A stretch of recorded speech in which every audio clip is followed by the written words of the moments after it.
पीछे आप हजरात ये मसला समात फरमा चुके हैं कि अगर कोई शख्स एक वज़ू करे तो उस एक वज़ू से बहुत सी नमाज़ें पढ़ सकता है।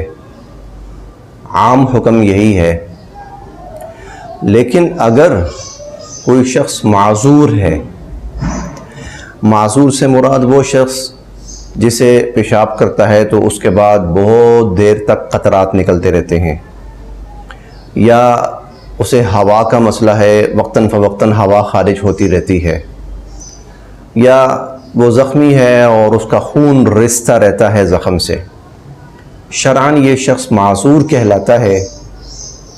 इसके लिए हुक्म ये है कि ये हर दफ़ा जब नमाज का वक्त शुरू होगा नया वज़ू करेगा और उस वज़ू से उस टाइम के अंदर जितनी भी नमाजें हैं वो पढ़ सकता है। ये माज़ूर है, इसके लिए अलग हुक्म है।